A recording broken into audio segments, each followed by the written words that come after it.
Hi, I'm Mike Evans from the Australian Security Academy, stuffing up a live broadcast with no sound. This is the weekly broadcast where we make statements great again. Thanks, Jamie. Really appreciate that, mate. I'm glad you're on it. Your certificate's on its way, mate. It should arrive on Monday. So this is a weekly program for government investigators, private investigators and corporate investigators. I'm often asked what's the most prolific qualification we do at the Australian Security Academy. Well, 7 people graduated this week in Certificate 4 in Government Security Personnel Vetting. Been a very busy week, and congratulations to all those people that got that qualification this week. A further 9 people got this qualification, Certificate 4 in Government Investigations. So been a very busy week, sending out those to people out there, and congratulations to everyone. It's very well deserved. So I thought we'd start this week with our positions vacant.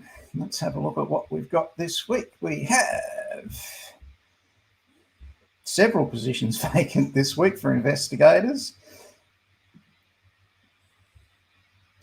Manager of Governance and Strategy at the Antarctic Centre in Kingston. So to do that job, you're going to need a diploma of government investigation or fraud control. So that's a really good opportunity if you live down in Tassie or you want to move down to Tassie. That's an organisation you can work for down there. So this is the qualification you'll need for that, Diploma of Government Fraud Control. And if you have that qualification, you'll be a contender for that position. There's an operations manager required. You can see this on our Australian Security Academy Facebook page. They're offering $137,500 plus superannuation. This is with APRA. So they investigate complaints against health practitioners. So complaints against hospitals, doctors, chiropractors,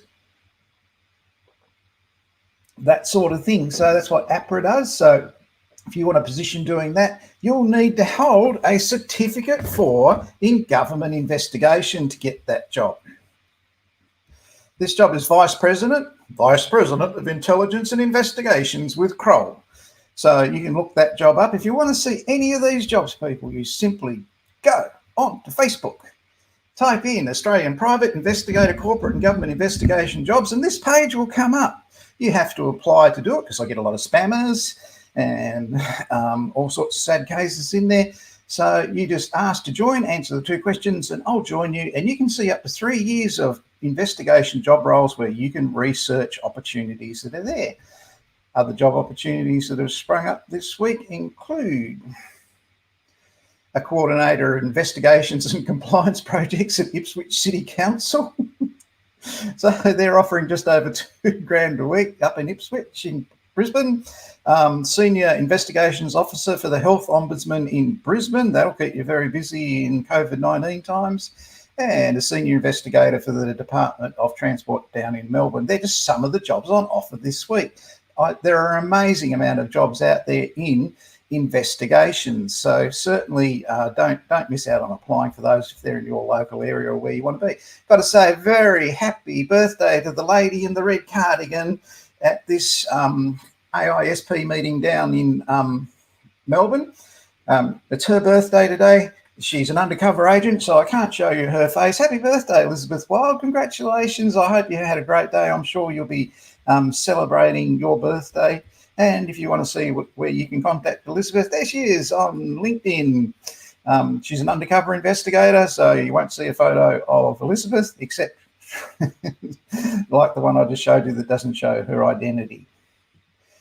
A code of conduct investigator, if you jump on Seek, is wanted by Capital Recruitment. Code of conduct is bullying, harassment, sexual harassment, racial discrimination, inappropriate conduct, inappropriate behaviour, inappropriate use of power, inappropriate application of process, policy and procedure. One of the great try-ons this week we saw in investigations, and it lasted about 2 seconds, was a member of a gun club in Queensland left guns in his vehicle so they could be stolen so he could supply weapons illegally to some criminal gang. So what this guy's done, he's left in his car, not how they're supposed to be secured in a gun locker in his car, and he reckons they're being stolen. Now, the police investigating this, they would have seen through this in 2 seconds. There are strict rules about the membership of firearms and gun clubs, that sort of thing, about the storage of them, where you can take them and how you transport them. If you want to know about those sort of things and you don't want to be a goose like this guy and claim they were stolen, come down with Pat and I into Tassie, and Steve will go through the transport of firearms, how you're supposed to transport them, how you store them when you're transporting them and being away overnight, all that sort of thing, what the rules are, what the regulations are. Steve will be there with Pat and I, and we'll show you all that. So this guy who was caught doing this, he had these guns and he was selling them to some criminal gang for cash so he could buy drugs or something like that. So that was a really good dud attempt this week that failed. This lady down in Tasmania, she's up on charges varying between 700 and 970 fraud counts for allegedly ripping off her boss where she worked. So she's entered the wrong data into the computer system, and she's paid herself money into her PayPal accounts and other sorts of things. So she's in real strife down there. A lot of fraud this week around the place. This one in particular, Northwest Tasmanian horse breeder, has been jailed for defrauding the Commonwealth of $100,000. So if you are a certificate for in government investigator or a diploma of government investigator, you'll see that this is the type of work you'll be doing. There's this one also happened down in Tasmania this week. A lady has claimed that she had a baby that she didn't have. And so she's basically had $160,000 given to her that she wasn't entitled to. So that's a fraud case down in Tasmania. Very sad one. They're never happy, these things.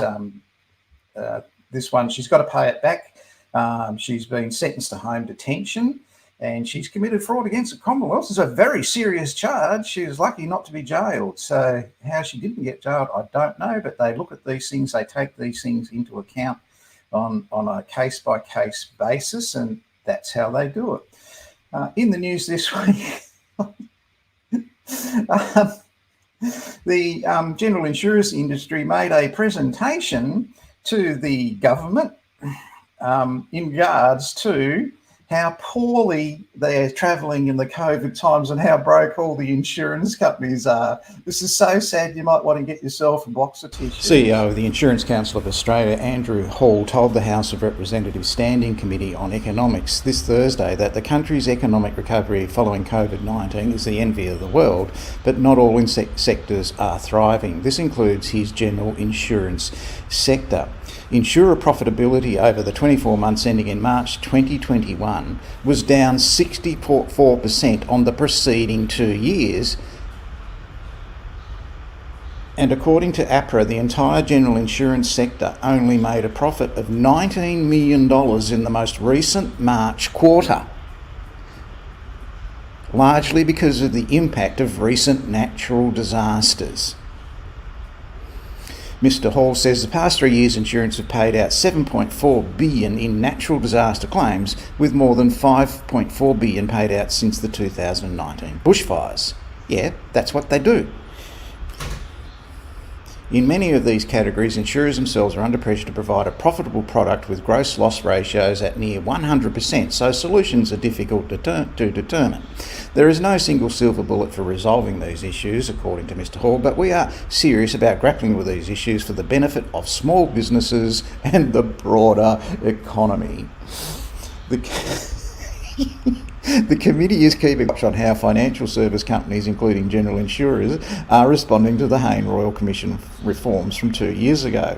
The Insurance Council of Australia and major insurers, including Suncorp, IAG, Allianz and QBE, were quizzed today on a number of issues such as climate change, business interruption cover during the pandemic, loyalty taxes And the mouse plague.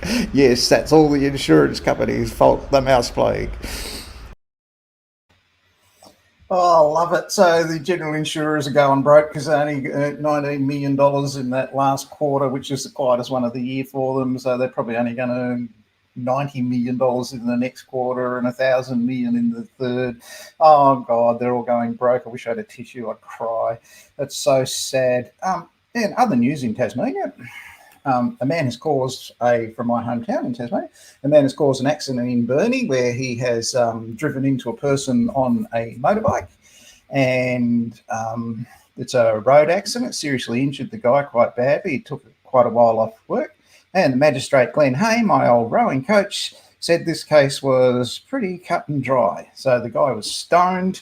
He reckons he didn't see it. He see the motorbike. He told the police he didn't see it. So he's been charged with drug driving, and I think he's facing a sentence where he may have to go to jail for that. So we'll keep an eye on that and see what happens with it. So for you motor vehicle accident investigators, they're under the influence of any drugs, that sort of thing. That makes a big difference to the MAIB down there in Tasmania. This week we have been doing here in the Australian Security Academy a support program for people who are studying the Diploma of Government Investigation, Diploma of Government Fraud Control, and Advanced Diploma of Government Workplace Inspection, Fraud Control and Investigation. So if you're in any of those qualifications and you're studying them at the Australian Security Academy at the moment, you'll see 5 support programs that are very informative that can help you with your study and give you assistance with the assessments. Now, they're over here on our Australian Security Academy YouTube page, so you only have to go there at 8 o'clock the next morning and you'll see them each week. Here's an example of what we're doing today with Pat.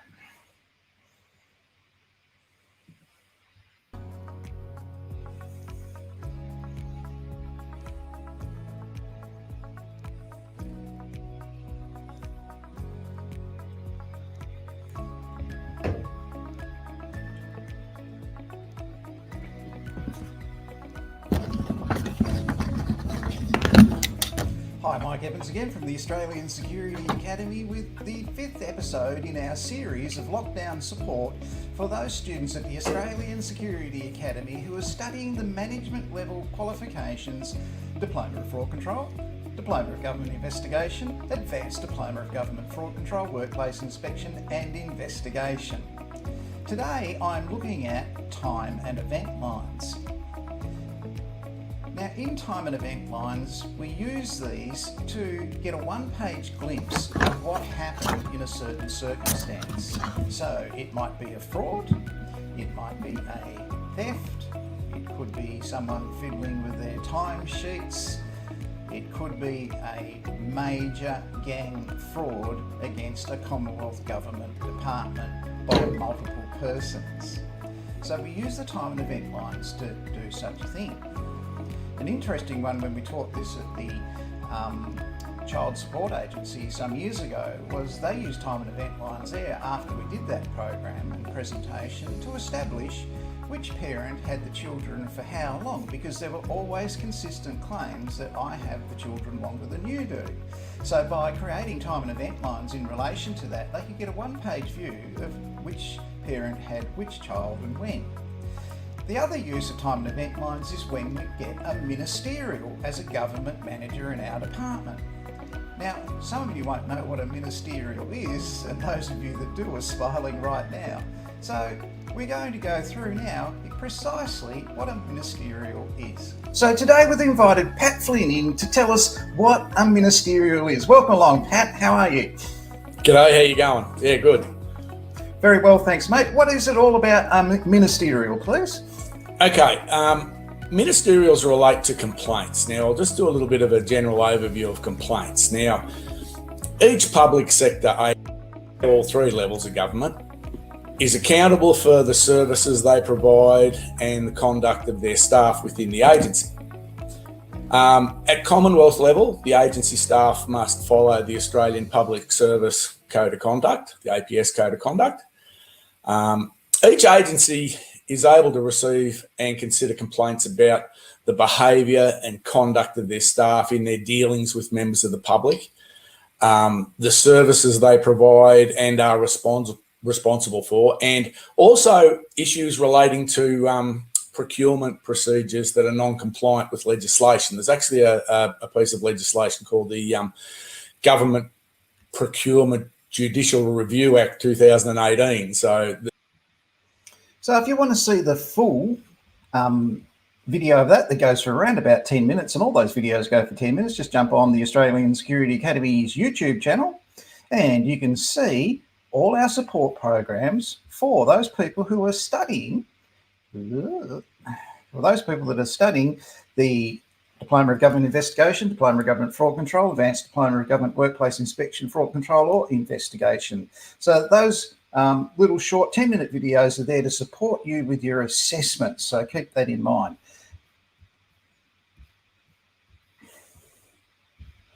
Brookside are looking for general insurance investigators all around Australia, so don't forget to get in touch with Brookside. SureFact are seeking workers' compensation investigators and general insurance investigators, and M&A investigations are looking for investigators throughout Australia. If you want to see the replay of this so you can get back and get the contact details of M&A investigations, there's the manager. You go straight to him with that email address, jump on our Australian Security Academy YouTube page and watch the replay. Next week, people, I'm bringing you all the news about our industry association, AIRLAP, and what's happened with that and what's happening with it. It's up and running, and so something to look forward to next Friday when I tell you all about that. That's going to be happening in our program next Friday. What else have I got to do? Done that. Oh, Border Force Protection. They're looking for assistant Border Force officers. They're paying between $55,000 and $70,000 for that. So once again, you'll see that job on the Australian Security Academy Facebook page. Don't forget to go there and have a look at it. If you're not a member of that, please just on Facebook, type in Australian Private Investigator, Corporate and Government Investigator jobs, and you can get access to those jobs.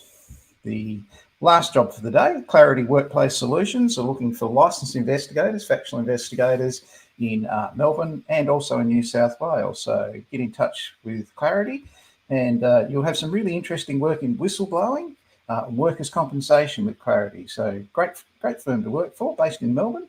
And once again, if you want to get those contact details, jump on our Facebook page. Their jobs are all there with everything you need to know.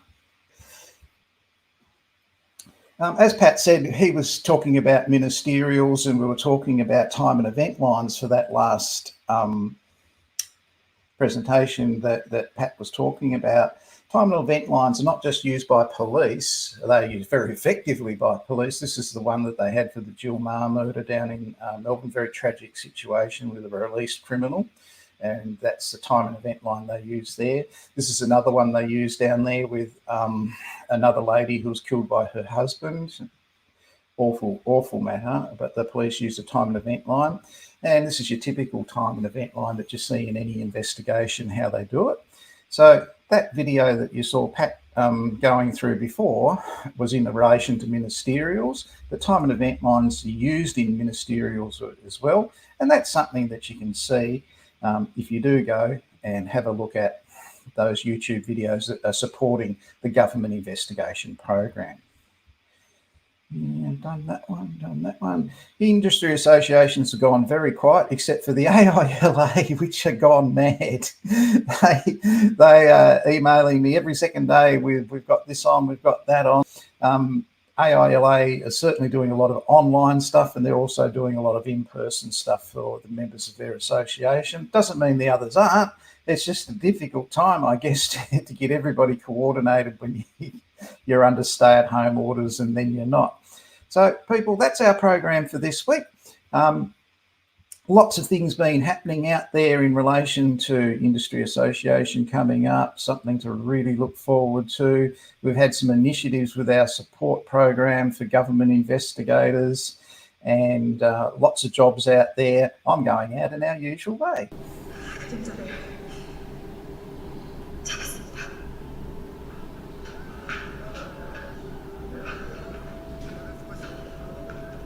작전 종료. 전원 복귀할 것.